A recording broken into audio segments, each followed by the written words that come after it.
Meus amados irmãos e irmãs, vamos dar continuidade a este assunto que o Senhor tem nos dado aqui nesses dias para meditarmos.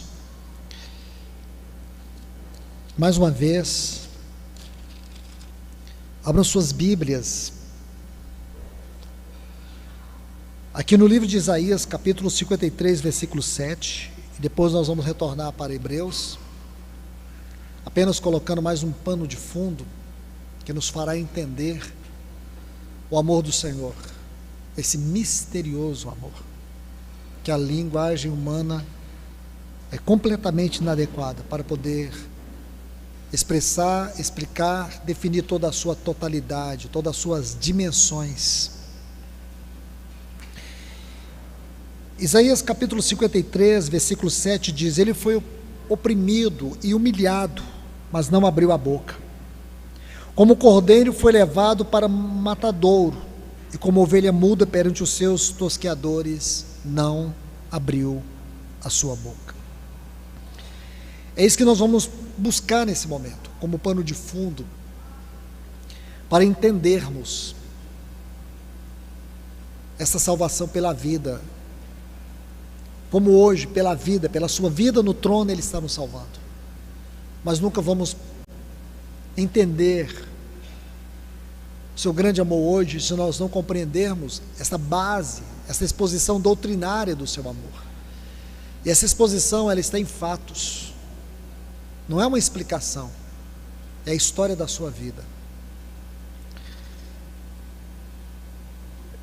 Eu quero explicar para vocês agora, irmãos, o que significa como ovelha muda perante os seus tosqueadores. Aqui, quero sugerir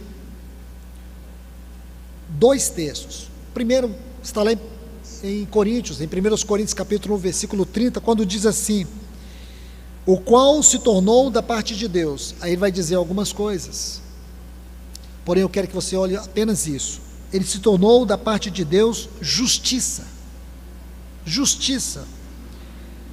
E em 2 Coríntios capítulo 5, o versículo 21 também diz: aquele que não conheceu o pecado, Deus, o Pai, Ele, o Pai, o fez pecado por nós, para que nele fôssemos feitos justiça de Deus. Tomando esses dois textos, nós já podemos compreender o que Isaías disse. Ele não abriu a boca, irmãos. Esse texto de Isaías diz que o nosso Senhor, diante de toda injustiça, de toda maldade, de todas as agressões, ele ficou mudo, ele ficou calado. Sabendo nós que a sua palavra, é pela sua palavra, escute isso, a sua palavra criou todo o universo. Diz que sem ele, sem o Senhor Jesus, nada do que foi feito se fez. Ele ficou mudo enquanto ele é o verbo, ele é o falar de Deus. Hebreus diz assim: havendo outrora Deus falado a nós pelos pais, pelos profetas, hoje nos fala pelo seu Filho. Como que o livro de Hebreus define Cristo no capítulo 1? Em primeiro lugar, ele é o falar de Deus. Ele é o falar de Deus. É por esse falar que ele sustenta todas as coisas. E não é extraordinário, irmãos, pensarmos que ele, sendo esse falar, ele ficou mudo, ele ficou em silêncio. Observe isso. Ele o fez pecado por nós. Aqui está a chave. Aqui está a chave para compreendermos a nossa justiça. Sabe por que Cristo não abriu a sua boca? Ele não abriu a sua boca porque ele não estava buscando sua justiça. Sua justiça não tinha o menor valor para o Sinédrio, para Anás, Caifás, Pilatos, Herodes. Sua justiça não tinha o menor valor para eles. A sua justiça só tinha valor para o Pai.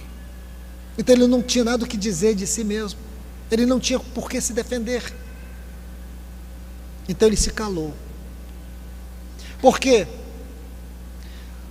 Porque a obra da cruz, a justiça da cruz, não era um pagamento de Deus ao diabo para nos libertar. Deus não fez um pagamento na cruz, tomando o seu filho, para que o diabo fosse satisfeito. A justiça de Deus não era algo entre Deus e o diabo. A justiça de Deus era algo entre Deus e Deus mesmo. É importante que você saiba isso. É importante que você saiba disso. Por quê, meus irmãos? Porque se nós nos perdermos na concepção dessa doutrina, nós nos perderemos em tudo, no que diz respeito à nossa salvação. Aí você vai ver o grito eloquente do nosso Senhor, o seu silêncio. O silêncio de Cristo foi um brado de justiça diante do Pai.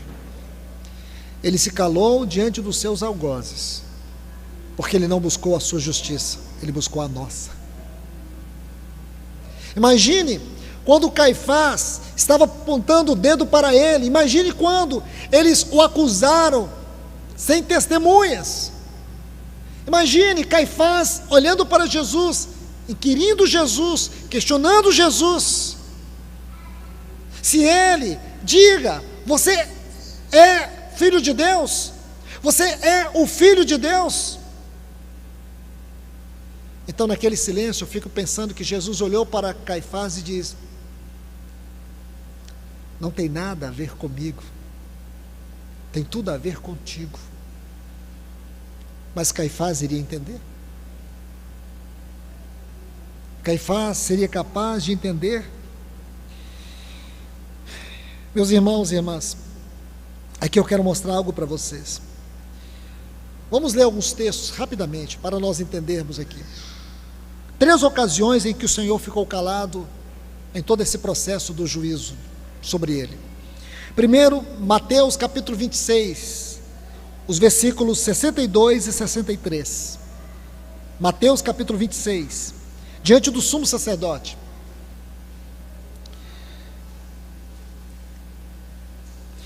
Levantando-se o sumo sacerdote, disse-lhe: não respondes coisa alguma aos que depõem contra ti?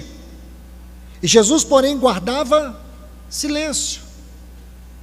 Insistindo, o sumo sacerdote disse-lhe: conjuro-te pelo Deus vivo, que nos diga se és tu, ó Cristo, filho de Deus. Imagina, irmãos, eles queriam ouvir Jesus falar sobre a sua filiação com o Pai. A questão não era se ele era o filho de Deus, porque nós não éramos filhos. A questão era essa, irmãos. A questão não era se ele era o filho, a questão é que nós não éramos os filhos. E ele guardou silêncio. O que ele poderia dizer? Ele poderia dizer assim: sim, eu sou o filho de Deus. Resolveria alguma coisa? Ele entraria nesse julgamento? Escute, Cristo se submeteu ao julgamento terreno, mas ele tinha plena consciência que ele não estava sendo condenado diante de Deus em um julgamento terreno. Ele estava sendo condenado por Deus diante do seu tribunal eterno. Foi necessário que ele passasse aqui, porque nem nós entenderíamos se ele tivesse sido elevado no céu e julgado diante de Deus. Então Deus permitiu que ele fosse julgado, como foi condenado nessa terra. Porém hoje nós sabemos que foi Deus que o fez pecado por nós. Foi Deus que o julgou naquela cruz por nós. E que não havia nenhum julgamento entre Deus e o Sinédrio, entre Deus e Pilatos. Não havia nenhuma lei romana que tinha autoridade para poder condenar o nosso Senhor. Ele não foi condenado por nenhum pecado que cometera, porque nele não havia nenhum pecado. Ele foi condenado pelos pecados que nós cometemos. Ele foi condenado por todos os pecados a partir de Adão. Foi aí, irmãos. Aí está o âmago. Aí você consegue entender como a ovelha muda. Ele não abriu a boca, ele não precisou dizer nada. E aqui está Caifás, diga-nos se tu és o Filho de Deus. E Jesus em silêncio olhando para ele, e com certeza esse silêncio devia estar dizendo muito. É como se o Senhor olhasse para Caifás e dissesse: o problema, Caifás, é que você não é filho de Deus, é por isso que eu estou aqui. O problema é que você não é filho de Deus. Vamos para um outro texto, Marcos capítulo 15.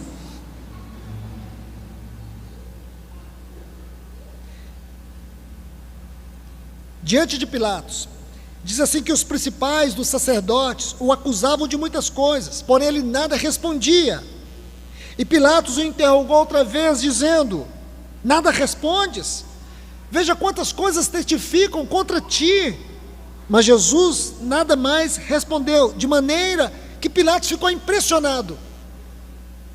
Irmãos, nele não havia pecado, contra ele não havia condenação, porém contra nós sim, contra nós havia condenação. Ele não era o culpado, nós somos os culpados, ou éramos os culpados. Nós éramos os culpados, era a nossa culpa. É só você ler Gálatas, capítulo 5, versículos 19 a 21. Existe uma lista ali dos nossos pecados: prostituição, impureza, lascívia, idolatria, feitiçaria, inimizades, porfias, ciúmes, iras, discórdias, dissensões, facções, invejas, bebedices, glutonarias e outras coisas mais. Eram os nossos pecados. Por último, Lucas capítulo 23, versículos 8 a 11, diante de Herodes. Herodes tentou fazer de Cristo um espetáculo.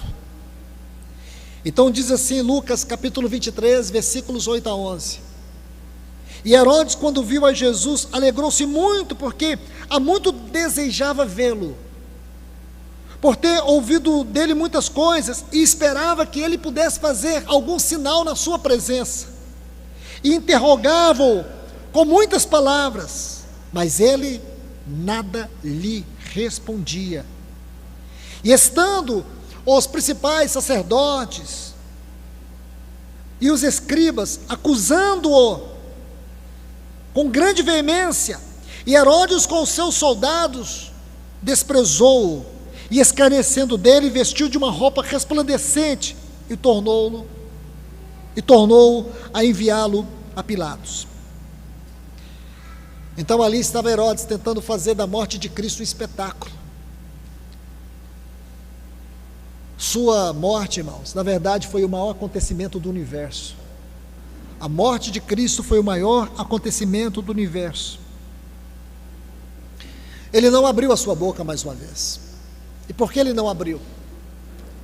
Porque ninguém ali seria capaz de entender a dimensão do seu juízo, do seu julgamento, da sua condenação. Ele não abriu a sua boca porque jamais Herodes e todos os seus soldados e todos aqueles principais sacerdotes não tinham a menor condições de compreender a dimensão do juízo que estava sobre ele. Agora, por favor, eu quero fazer 4 citações no Novo Testamento que dão um testemunho da integridade do nosso Senhor. O primeiro texto eu já citei, 2 Coríntios capítulo 5, versículo 21, diz que ele não conheceu o pecado. Agora o segundo texto está em Hebreus capítulo 4, versículo 15, diz que ele foi tentado em todas as coisas, porém sem pecado. O terceiro texto está em 1 Pedro capítulo 2, o versículo 22, onde diz: o qual não cometeu pecado. E por último, 1 João capítulo 3, versículo 5, diz que nele não existe pecado. Então você consegue agora entender, meus irmãos e irmãs, é debaixo deste quadro que nós estamos para meditar no nosso Senhor, meditando tudo que Ele fez por nós. E agora a gente pode contemplar neste livro de Hebreus, Neste livro que traz uma definição gloriosa, porque a grande ênfase deste livro é nos mostrar o nosso Salvador por um outro ângulo, mostrar a salvação pela sua vida, porque aqui nós já tivemos uma visão, uma exposição doutrinária dessa salvação pela sua morte, tudo o que ele fez, é um quadro indescritível. Passaríamos toda a nossa vida, como acabaram de dizer aqui o nosso irmão Sartorati, e não seríamos capazes de poder explicar este amor. Então agora, o escritor aos Hebreus vai nos fazer compreender, nos ajudar. E eu parei na última sessão, no capítulo 2, versículo 18, pois naquilo que ele mesmo sofreu, ele sofreu. Não carece mais descrever o seu sofrimento. Ele sofreu. E diz que ele é o nosso precursor, como nós vimos no capítulo 6, versículo 19, aqui desta epístola aos Hebreus. Aquele que primeiro entrou à frente, passou à nossa frente. Agora o que é lindo que Hebreus diz, que ele passou à nossa frente, abrindo um caminho. Não havia nenhum caminho, irmãos. Por que não havia um caminho? Porque desde que Adão caiu, e ele foi expulso do paraíso de Deus, colocou-se uma espada inflamada, impedindo o homem de entrar. Ninguém entrou. Depois que Adão saiu, ninguém, nem o homem pôde entrar. Mas houve um grande homem, Filho de Deus, que encarnou. E ele veio, irmãos, na dimensão da nossa vida, com todos os seus limites, com todas as suas probabilidades de fracasso, com todas as limitações da nossa carne, com todas as disposições de pecar. E este glorioso homem, ele venceu o pecado na sua própria carne. E agora, ele vai até a cruz. Por que não dizer, ele vai ao Getsemane, ele vai até a cruz, ele vai até o inferno. E não houve nada, não houve ninguém que pudesse tocá-lo, ninguém que pudesse condená-lo, ninguém que pudesse impedi-lo, porque agora diante do Pai, ele satisfez, ele pagou toda a nossa dívida de pecado, de condenação e de culpa. E agora, meus irmãos, sabe o que ele fez? Ele ascendeu. Ele não fez da sua ascensão aquilo que aconteceu no caminho de Emaús, quando ele aparece repentinamente para aqueles 2 discípulos, e depois desaparece sem eles ver. Não, ele não fez isso.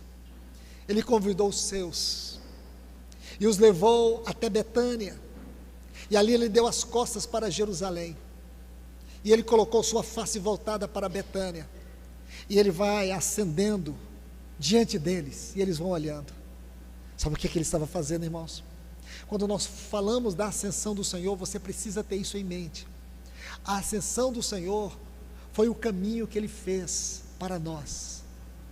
Ele abriu um caminho. Ele foi abrindo esse caminho que nós encontramos aqui na Epístola aos Hebreus, onde tem tanta ênfase sobre esse caminho. Ele abriu esse caminho.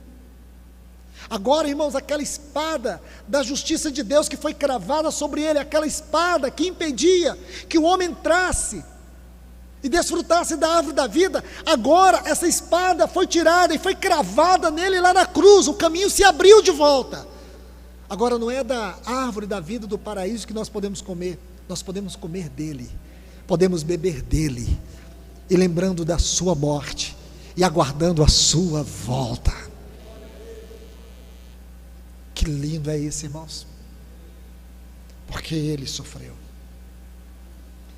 Ele sofreu.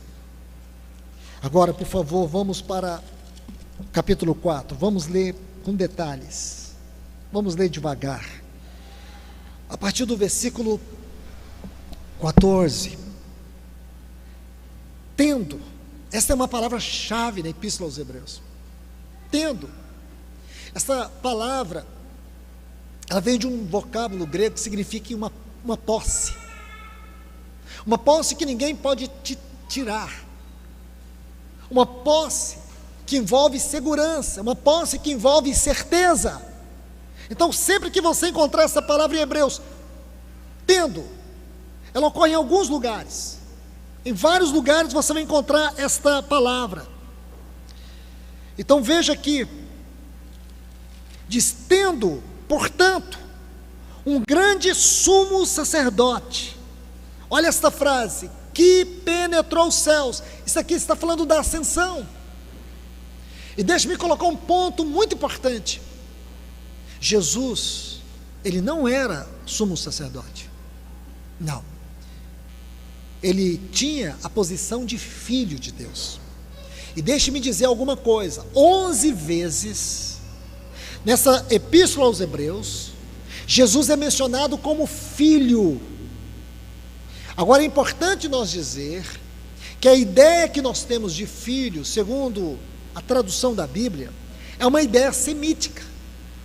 Essa ideia semítica nos traz uma percepção de inferioridade, de dependência. Porém, não é esta a ideia bíblica. A ideia bíblica é que filho fala de igualdade de natureza, inerência trinitária, porque a Trindade é Deus em 3 pessoas: Pai, Filho e Espírito Santo. O Filho é Deus com Deus, coexistente e coinerente. Ele não é um filho no sentido inferior. Ele não é um filho que traz-nos a ideia daquele que foi gerado. Ele é filho por geração eterna. Ele é inerente, coexistente. É isso que fala o termo filho no que diz respeito a Jesus. Quando diz o filho primogênito da criação, a palavra ali não é que ele é o primeiro criado, mas é aquele que tem preeminência sobre toda a criação. Então, muito cuidado, irmãos, porque a primeira coisa que nós precisamos entender no livro de Hebreus é que ele é filho. E filho, irmãos, no livro de Hebreus, de uma maneira didática, nos mostra Cristo na eternidade passada. Então, o que o livro de Hebreus quer nos mostrar é que aquele filho da eternidade passada, ele é o nosso sumo sacerdote na eternidade presente e futura. E quando você liga isso tem que estremecer o nosso coração. Isso tem que nos esmagar.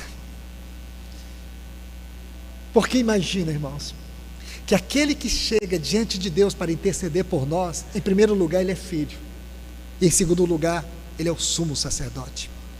Este é o assunto do capítulo 7. E você vai ver 5 vezes na epístola aos Hebreus dizer que ele é sacerdote para sempre. Ele se tornou o nosso sumo sacerdote. Ele não era. Então o que ele era? Ele era só o Filho eterno. Ele só era o Filho unigênito. E agora, o que ele é? Ele passou a ter uma posição que ele alcançou pela sua dignidade, uma posição como superior sumo sacerdote. Como sumo sacerdote, ele se tornou este sumo sacerdote para nós. E ele é sumo sacerdote dos bens realizados. Quais são os bens realizados? Não carece tanto dizer, irmãos, porque esses bens realizados é tudo que diz respeito à sua pessoa e obra que Deus nos deu nele. É baseado no seu sacrifício. Capítulo 8 diz que ele se assentou. E você vai ver 4 vezes nessa epístola dizendo que ele está assentado. E não é curioso, porque os sumos sacerdotes no Antigo Testamento nunca vai mencionar que eles estavam assentados. Os sumos sacerdotes no Antigo Testamento, sempre que menciona eles estavam em atividade. O que é curioso no nosso sumo sacerdote, segundo Hebreus, é que ele não está em atividade. Ora, ele está em atividade. Então, tudo bem. Então, como diz o livro aos Hebreus? Diz que a sua atividade é estar sentado. Como assim? Essa que é a glória da glória. É que ele está assentado sobre o fundamento de toda a sua obra que já foi consumada. Sobre o pecado, sobre o diabo, sobre a morte. ele está agora descansando sobre o fundamento da sua obra, porque a sua obra é indestrutível. E a única coisa que essa epístola vai dizer para nós é que ele está diante do Pai intercedendo por nós. A palavra intercedendo por nós aqui, essa palavra intercedendo, ela vem de um texto grego que significa uma pessoa tratar com a outra pessoa sobre interesses comuns. Imagina que coisa linda, irmãos, que esse escritor dessa epístola buscou, que palavra linda que ele buscou do grego, para mostrar que o nosso Senhor Jesus, ele intercede por nós. A palavra intercessão aqui significa alguém tratando com a outra pessoa sobre interesses comuns. É interesse do Pai, é interesse do Filho. Então, quando ele intercede por nós, para o Pai, ele não encontra um Pai raivoso, o Pai olhando e dizendo: olha esse meu filho, olha o que ele está fazendo. Quando ele intercede, é como se o Pai dissesse: sim, meu filho, é tudo que eu queria ouvir sobre ele, é tudo que eu queria ouvir sobre ele, é tudo que eu queria que você fizesse por ele. Interceda mais por ele, interceda, é o meu prazer te ouvir. Essa é a ideia. Por favor, irmãos, busque, estude a etimologia dessa palavra intercessão aqui. Ele está intercedendo por nós, e quando ele intercede por nós, é o prazer do Pai, porque é interesse do Pai. Irmãos, isso é algo assustador, arrebatador. Então vamos lá. Tendo, portanto, um grande sumo sacerdote que penetrou os céus, a saber, Jesus, Filho de Deus. E o escritor aos Hebreus, ele coloca um outro item muito importante sobre os nomes do nosso Senhor. Nessa epístola, é muito comum ele usar a expressão Jesus, e às vezes ele coloca uma vírgula, às vezes ele coloca entre vírgula, como se ele estivesse colocando um parênteses. Essa didática é muito importante, irmãos, porque sempre que ele enfatiza Jesus, ele traz a ideia da sua humanidade. Então, quando você lê esse versículo 14 aqui, você vai encontrar algo maravilhoso. Você vai encontrar o sumo sacerdote, você vai encontrar o homem, e você vai encontrar o Filho. Essas três palavras são importantes: o sacerdote, o Filho, que é Deus, e o homem. Que coisa linda, irmãos, porque o escritor aos Hebreus vai mostrar para nós que esse sumo sacerdote, ele é Deus com Deus, mas ele é homem como nós. Ele tem a humanidade, a sua natureza, as duas naturezas em uma pessoa, em um sumo sacerdote. No que concerne a Deus, ele entende tudo, porque ele é coexistente com Deus. Ele sabe a dimensão da justiça de Deus, ele sabe a dimensão da misericórdia de Deus, ele conhece a dimensão do amor de Deus, e como homem, ele conhece as profundezas das trevas do nosso coração, ele conhece os limites das nossas fraquezas, a nossa dor, ele conhece tudo isso. Agora você vê que sumo sacerdote completo existe no trono de Deus por nós. Então, quando ele chega diante do Pai, ele é um com o Pai, mas ele é um conosco também.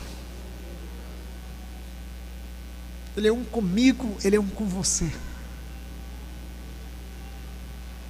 Ele sente a dor que está no seu coração.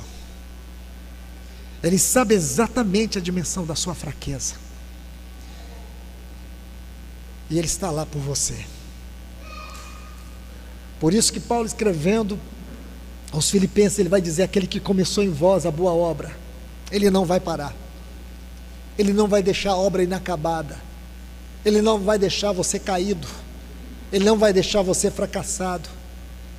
Por meio do Santo Espírito que ele enviou para te habitar, ele vai terminar essa obra. Então eu quero te falar, existe uma obra sendo feita aqui em nós, existe uma obra sendo feita lá no trono, diante de Deus por nós. Glórias a Deus, irmãos. Eu acho que nós tínhamos que ter essa sensação de, às vezes, ao final da reunião, não terminar ela rápida, mas às vezes dar um tempo até para a gente orar. Não se preocupar com avisos, mas às vezes com uma contemplação mais profunda da palavra. Que às vezes nós passamos a ideia que a programação é mais importante do que Deus está falando. Nós precisamos deixar os irmãos refletir diante do Senhor um pouco, para que a mensagem não se torne uma coisa banal. A gente precisa refletir sobre isso, irmãos. Eu peço a Deus que traga esse senso a todos vocês, porque a gente pode terminar uma reunião, os irmãos, já temos que comer, temos que sair, temos que viajar. Calma, calma, o que é mais importante aqui? Isso aqui, irmãos, é algo que pode mudar a sua vida para sempre. Quantas pessoas podem estar aqui e vieram debaixo de um cativeiro de culpa, de condenação, de miséria, de dor, de frustração consigo mesmo, de incapacidade, de dizer para si mesmo: eu nunca consigo agradá-lo. Você não está sozinho. Essa palavra é para te dizer: você nunca esteve sozinho.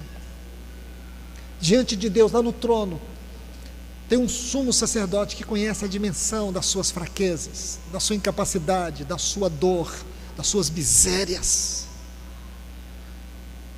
E sabe quem é ele? Em primeiro lugar, ele é o Filho de Deus. Em segundo lugar, ele é o nosso irmão mais velho, ele é um homem. Em primeiro lugar, ele é Deus eternamente com Deus, com todos os atributos de Deus: onisciência, onipotência. Mas também, ele é homem como eu e você. Ele viveu neste mundo, irmãos, ele pisou nessa terra. Ele sentiu o calor, ele sentiu a limitação, ele sentiu a angústia das tentações, ele sentiu todas as dores da alma humana, ele sentiu, ele foi tentado em todas as coisas, a nossa semelhança, porém sem pecado. Então ele pode falar sobre mim, ele pode falar sobre você, ele pode falar, e o Pai quer ouvi-lo, e o Pai vai atendê-lo. Glórias a Deus, irmãos. Nós não temos só um Salvador na cruz, nós temos um intercessor no trono. Aí diz: guardemos firme a nossa confissão. Essa é uma frase muito importante, porque ela não traduz exatamente em português o que ela diz no texto original.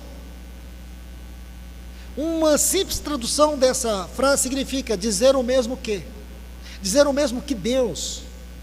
Nós temos essa confissão. Essa confissão é uma confissão destemida, é uma confissão aberta, é uma confissão que nós estamos fazendo agora. Agora nós podemos levantar a nossa voz e dizer exatamente isso. Nós temos o sumo sacerdote, é isso que esse texto diz. Nós temos um grande sumo sacerdote. Nós podemos confessar isso, nós podemos proclamar isso. O nosso sumo sacerdote é o Filho de Deus, é o Deus com Deus, mas ele também é homem. Ele é o Jesus de Nazaré, é o nosso sumo sacerdote. Aí ele prossegue dizendo: pois não temos um sumo sacerdote que não possa compadecer-se das nossas enfermidades. A palavra aqui, enfermidades, irmãos, ela precisa ser melhor traduzida. Esta palavra fala de enfermidade no sentido emocional da palavra. Aqui o sentido é alma. É alma, não é doenças físicas, é alma. Quando Isaías diz, ele levou todas as nossas doenças, todas as nossas enfermidades, ali são doenças físicas e enfermidades no sentido emocional. E aqui o sentido é esse. Olha o que diz: possa compadecer. A palavra aqui é de compaixão. Compaixão por causa da nossa alma, por causa da nossa mente, vontade, emoções, por causa do que sinto, por causa do que penso, por causa do que quero. É isso que tem nos levado ao fracasso, os nossos desejos descontrolados,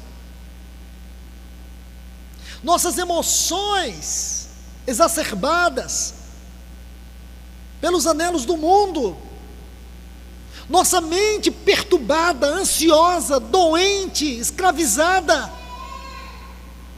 Aí ele diz: nós temos um sumo sacerdote que tem compaixão, porque as grandes batalhas da nossa vida, elas se encontram primeiramente na nossa mente, nos nossos afetos. É aí, é por causa dos nossos afetos. Lembra de Davi?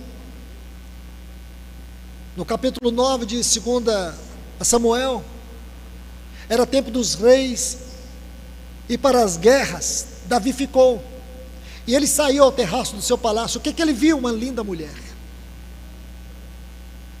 E aí a sua mente, suas emoções, sua vontade entraram em parafuso, sua carne descontrolada, pecado, morte, mentiras, enganos, tantas coisas você vai ver a partir deste cenário. Um simples pecado que estraga tudo, apaga a luz de Deus. Urias significa luz de Deus. Tudo isso entra em colapso. O simples pecado não é assim conosco, irmãos. E esse sumo sacerdote,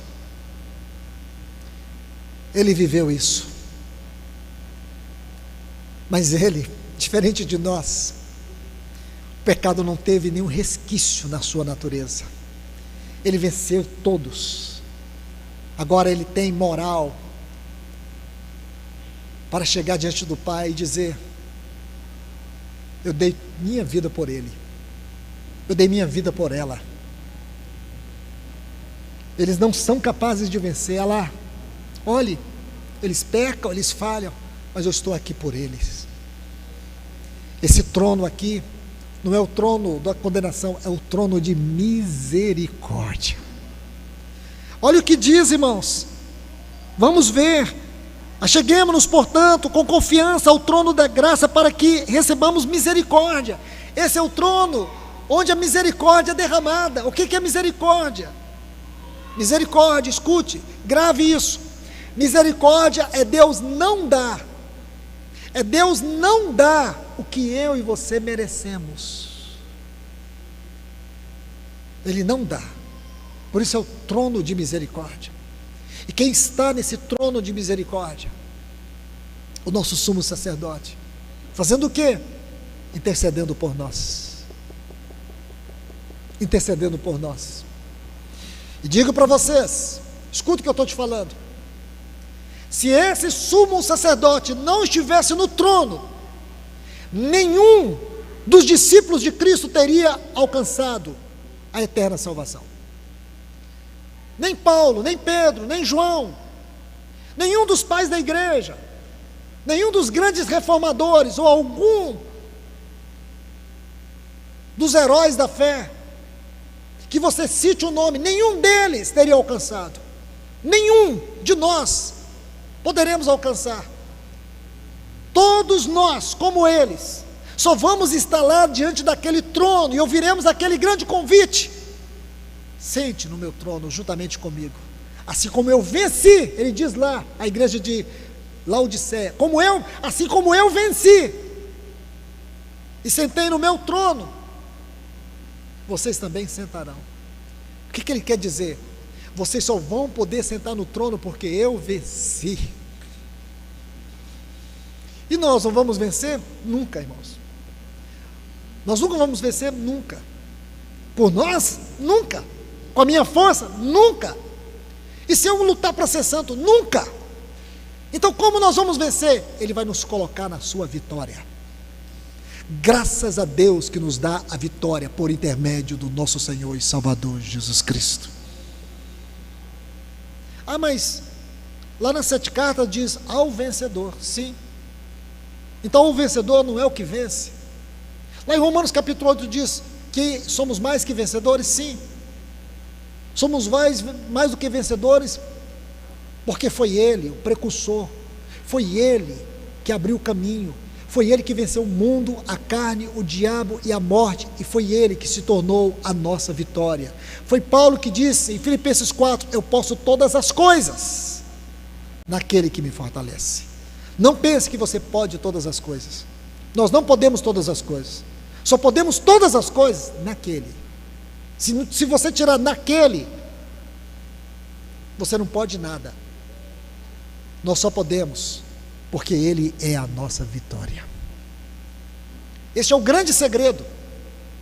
Não pense você que Cristo fez 95% e você fará 5%. Se Deus nos deixar entregue a nós mesmos, o que nos aguardará é o inferno. Mas graças a Deus que Ele nos colocou debaixo do cajado e da vara do bom pastor. Aqui está. Então perceba isso, irmãos. Deixe-me ler outro texto com vocês aqui, por favor. Capítulo 6. Me perdoe, capítulo 5, me perdoe. Vamos devagar. Se não der, a gente não lê os restantes. Mas vamos ler o capítulo 5 primeiro. A partir do versículo 1 está assim: pois todo sumo sacerdote, sendo escolhido dentre os homens, é constituído a favor dos homens, nas coisas pertencentes a Deus, para que ofereça tanto dons como sacrifício pelos pecados. Isso aqui, o escritor aos Hebreus está fazendo um paradoxo entre o sacerdócio na antiga aliança e o sacerdócio eterno de Cristo. Aí diz, o qual possa condoer-se dos ignorantes. A palavra ignorantes aqui é dos que são incapazes. Essa palavra é tudo, irmãos. Ela é tudo o que eu disse anteriormente. Nós somos incapazes de agradar a Deus. Você só pode agradar a Deus em Cristo, porque Cristo foi o único homem no qual Deus encontrou toda a satisfação. Você tem um filho muito maravilhoso, não tem? Então um dia seu filho chega para você: pai, tirei nota 10. Tirei nota 10. Você vai ficar orgulhoso, seu filho. No outro dia o filho risca seu carro. Você fala: meu filho, mas foi seu maravilhoso filho que tirou nota 10. Aí outro dia o filho chega lá e fala: pai, o senhor mandou eu limpar a casa, lá, limpar o quintal, limpei tudo. Você diz: nossa, meu filho é maravilhoso. Aí outro dia você abre a porta do quarto, está lá o seu filho vendo filmes pornográficos. Meu Deus, meu filho. É assim. É exatamente isso. Desilusões. Não é verdade? Então imagine como que seria Deus conosco se não tivesse Cristo. Quando Deus olha para nós, irmãos, Ele vê tudo que aconteceu no Calvário. Quando Deus olha para nós, Ele vê Cristo. Ele olha para Cristo. Paulo disse: não sou eu quem vive, é Cristo que vive em mim. E esse viver que agora vivo na carne, eu vivo pela fé no Filho de Deus, aquele que se entregou por mim. Se não for por Cristo, irmãos, está tudo acabado. Olha o que diz: ignorantes e dos que erram, porque ele também está cercado de incapacidades. Incapacidades. Assim era o sumo sacerdote no Antigo Testamento.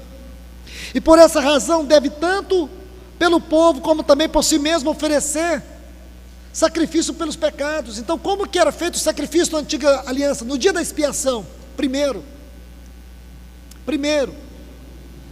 era separado 2 bodes, certo? O cordeiro e o bode. Aí como que era feito isso? O sumo sacerdote, ele tinha que pegar um outro sacrifício, para ele tinha que oferecer um sacrifício por si mesmo, depois pela sua casa. Aí ele tomava um cordeiro, sacrificava pelo povo e entrava até o lugar santíssimo, e ele, irmãos, não poderia ter nenhum pecado naquele dia, porque primeiro ele fez sacrifício por si, pela sua casa. Aí depois que ele fazia esse ritual, ele sacrificava o cordeiro, junto o sacerdote sacrificava, é claro, depois ele tomava aquele cordeiro, aquele sangue daquele cordeiro, e entrava no lugar santíssimo. Todo Israel ficava de fora, e ele levava esse sangue para dentro do lugar santíssimo. Esse era o ritual. Mas sabe quantas vezes que ele fazia isso? Uma única vez, irmãos. Porque se ele tivesse que fazer todo esse dia, todo dia tinha que trocar de sacerdote. ou então ele teria que ficar numa redoma. Afasta a esposa, afasta os filhos, afasta os problemas, ninguém conta nada para ele, porque se ele entrar no nosso mundo, todo dia tinha que trocar o sumo sacerdote, e todos eles tinham que entrar com 2 cordas amarradas na canela, não encontrariam, irmãos, o sumo sacerdote. Então por isso que era uma vez por ano, e tinha que ter esse ritual. O nosso sumo sacerdote entrou uma vez para sempre, para sempre, e fez um único sacrifício, ele não precisa fazer mais nenhum outro. Você já viu, irmãos, que algumas comunidades pedem tanto sacrifício, quebra disso, quebra daquilo, quebra maldição, quebra não sei o que, quebra isso, rodeia 7 voltas, o local de reunião, 7 isso, 7 aquilo. Irmãos, isso é uma coisa maligna, isso é do inferno. Se Deus tem que quebrar a maldição hereditária, eu pergunto, o que Cristo foi fazer lá na cruz por nós? Ele quebrou tudo, ele apagou tudo. Entende, irmãos? Está tudo consumado, você não precisa ficar perturbado com isso, tudo está consumado. Agora ele está ministrando vida, ele está se derramando em vida para nós. Olha o que diz aqui: ninguém, versículo 4, arroga para si essa honra, se não for chamado por Deus, como foi Arão. Aí versículo 5, assim também Cristo não se exaltou a si mesmo, para ser feito sumo sacerdote, mas aquele que lhe diz, tu és meu filho, está vendo aí? Meu filho, isso você vai ver aqui, hoje eu te gerei, como também em outro lugar diz, tu és sacerdote para sempre. Aquilo que eu disse para vocês, filho e sacerdote, essa visão é linda em Hebreus, filho de um lado, sacerdote de outro. Aquele que é o nosso sumo sacerdote é o filho, e essa visão ela é linda, irmãos, 11 vezes, eu não tenho tempo de ler isso com vocês, porque cada uma das leituras nós teríamos que extrair algumas lições, então isso demandaria muito tempo, e você vai ver 4 citações, sobre ele ser o nosso sumo sacerdote para sempre. A primeira citação está aqui, capítulo 5, versículo 6, a segunda citação está no capítulo 6, versículo 20, a terceira citação está no capítulo 7, versículo 17, e a quarta citação no capítulo 7, versículo 21, sempre, tu és sacerdote para sempre, para sempre. Aí diz, segundo a ordem de Melquisedeque, e ele, este sumo sacerdote da ordem de Melquisedeque, nos dias da sua carne, tendo oferecido preces e súplicas, com forte clamor e lágrimas ao que podia salvá-lo. Aqui nós já lemos. Agora, por favor, irmãos, só uma leitura rápida, eu prometo para vocês. Aqui no capítulo 7, diz assim, pois este Melquisedeque, rei de Salém, sacerdote do Deus Altíssimo, ele está falando lá de Gênesis capítulo 14, versículo 18, sacerdote do Deus Altíssimo, que encontrou Abraão quando voltava da matança dos reis. Lembra que Abraão matou 4 reis, destruiu 4 reis, esses 4 reis também é uma figura do mundo, da carne, do diabo e da morte. Então quando Abraão voltou da matança desses 4 reis, o que o Melquisedeque fez? Tomou a mesa, a ceia, pão e vinho, e trouxe até Abraão, e celebrou com ele a vitória. Por isso, irmãos, nós precisamos ter esta visão da mesa do Senhor, não apenas comemos dele e bebemos dele, mas também a mesa do Senhor é a celebração da vitória do nosso Senhor, sobre tudo aquilo que era contra nós, mundo, a carne, o diabo e a morte. Nós temos que comer com dignidade, nós temos que comer e discernir o corpo. E aí o que ele diz? Ele diz assim, a quem também Abraão repartiu o dízimo de tudo, sendo por interpretação, primeiramente, rei de justiça e também rei de paz. Aquele que está no Salmo 85, justiça e paz se beijaram. Justiça e paz. Ele é um Melquisedeque. O que significa Melquisedeque? Rei de justiça, mas também Ele é o nosso Melque Shalom, Ele é o nosso Rei de paz, justiça e paz. Romanos capítulo 5, versículo 1: justificados, pois mediante a fé temos paz. Olha aqui, irmãos, justificados, mediante a fé temos paz. O que significa? Não apenas temos a paz de Deus, nós temos a paz com Deus. Agora não somos mais os filhos da ira, nós somos os filhos reconciliados. Agora não há mais condenação para nós. Meus irmãos, eu vou até evitar ler os demais textos, senão a gente vai ficar aqui. Ainda temos mais viagem e temos compromisso também ainda hoje. Mas eu quero deixar esta palavra como encorajamento para vocês. Uma palavra de ajuda, de consolo. Uma palavra que você possa meditá-la aos pés do Senhor. Porque nós precisamos, irmãos, e precisamos muito. Tem muitos irmãos que não têm compreendido a dimensão desta obra sumo sacerdotal do nosso Senhor Jesus. Tem muitos irmãos que têm vivido um cativeiro de culpa, uma escravidão de pecado. Tem muitas pessoas que vivem uma vida cristã, porém emocionalmente perturbados, emocionalmente fragilizados. E essa palavra Deus está te enviando para te curar, para te libertar, para te ajudar, para te levar a viver a vida cristã em um plano mais alto, para tirar você desta periferia, dessa superficialidade, e mostrar para você um caminho mais excelente de glória na vida cristã. Como diz o profeta Jeremias no capítulo 17, versículo 12: trono de glória, exaltado desde o princípio, é o lugar da vossa adoração, da vossa devoção, do vosso santuário. Trono de glória é o que está aqui no capítulo 4 de Hebreus. Encorajo vocês a ler o capítulo 8 dessa epístola também, os primeiros versículos. E vocês vão ver novamente mais uma ênfase sobre o sacerdócio de Cristo dentro do santuário celeste. E aqui é crucial, porque ele está concluindo esse tema. E ele vai concluir mostrando algo para nós, que ele ministra dentro de um santuário. E é isso que nós precisamos ver, irmãos. Que nesse santuário tem um trono para nós. Não é um trono de condenação, é o trono da misericórdia. E aí nós, para concluir este assunto, você tem que ler o capítulo 10. Comece a ler desde o versículo 17. Então você vai ver algo maravilhoso. E a conclusão está no versículo 19. Tendo, pois, intrepidez para entrar no Santo dos Santos, pelo vivo e novo caminho que Ele nos abriu pelo seu sangue.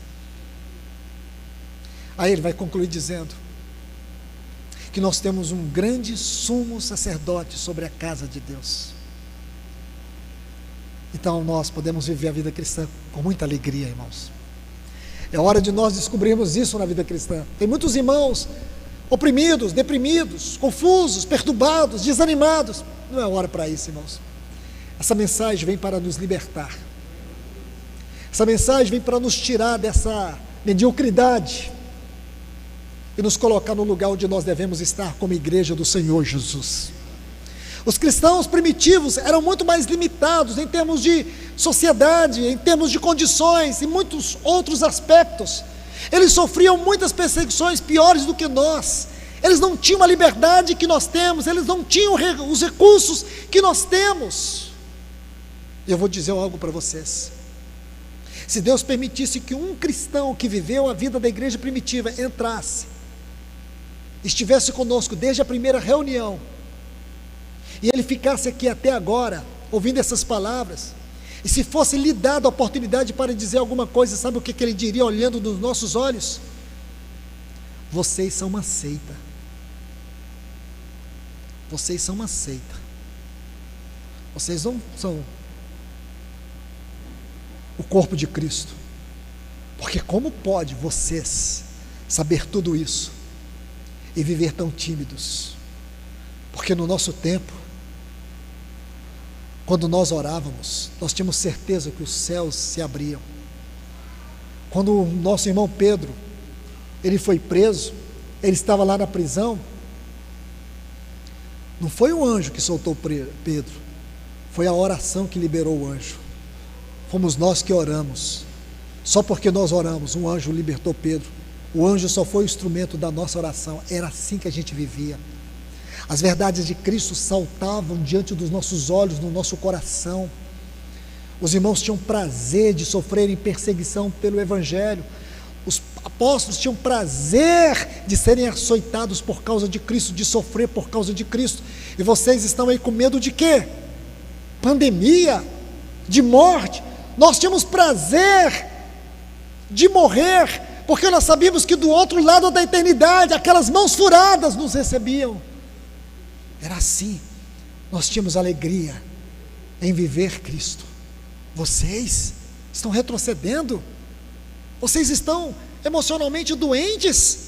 Não, o nosso sumo sacerdote sempre esteve do nosso lado diante do Pai.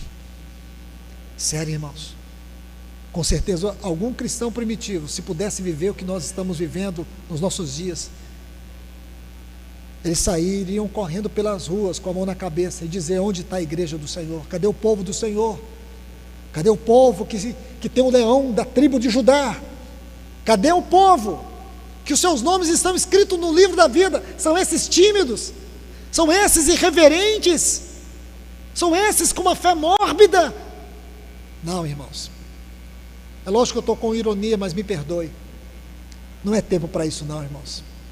É tempo de o mundo conhecer que existe um povo alegre, destemido, ousado, que não tem medo de vacina, que não tem medo de coronavírus, que não tem medo de câncer, que não tem medo de nada, nada. De uma coisa melhor do que Cristo, mais de Cristo. Então, meus irmãos, não desanime, não retroceda, avance, porque Ele está voltando. Ele está voltando, e um dia Ele será glorificado em todos nós. Que Deus vos abençoe. Senhor, nós te agradecemos, nós te bendizemos, nós te adoramos, Senhor. Nós te louvamos por tudo aquilo que o Senhor é para nós. Obrigado, Senhor.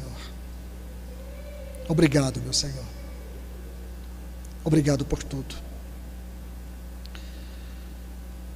Que tuas boas mãos possam nos conduzir, Senhor, com a tua vara e com o teu cajado de amor, nos guardando, nos disciplinando, para que um dia nós sejamos conformados à tua imagem.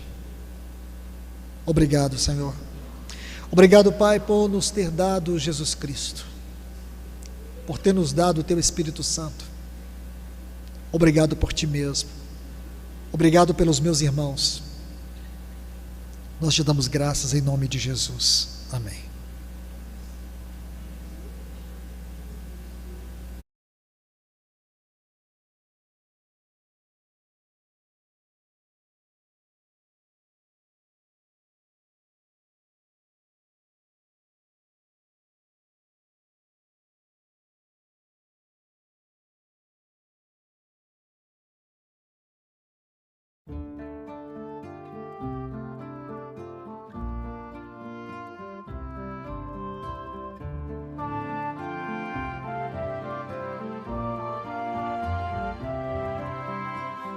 Espero, minha alma, que o Senhor fará.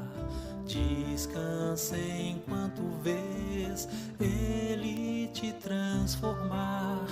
Olha, pois Ele não tardará. Quebrou e disse: vou restaurar. Quebrou e disse: vou restaurar.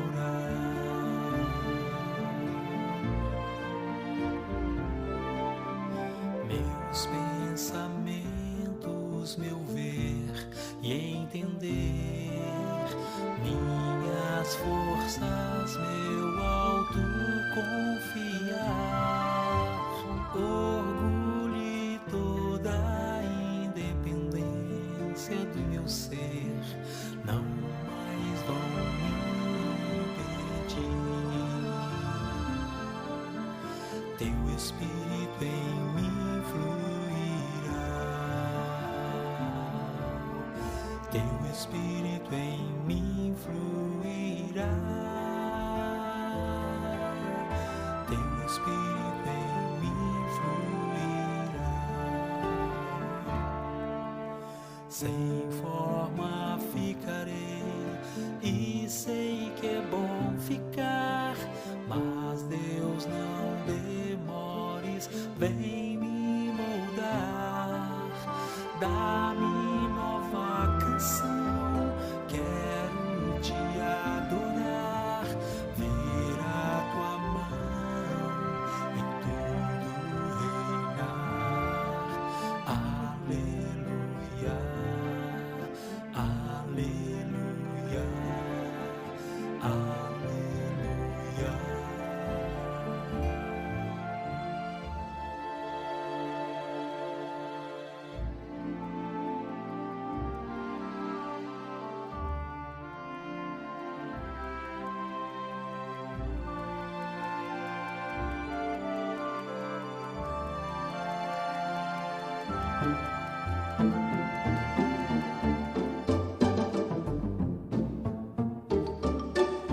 Mais de Cristo eu quero ver, mais do seu amor obter, mais a sua compaixão, mais a sua mansidão, mais de Cristo, mais de Cristo, mais do seu puro e santo amor, mais de ti mesmo, ó Salvador.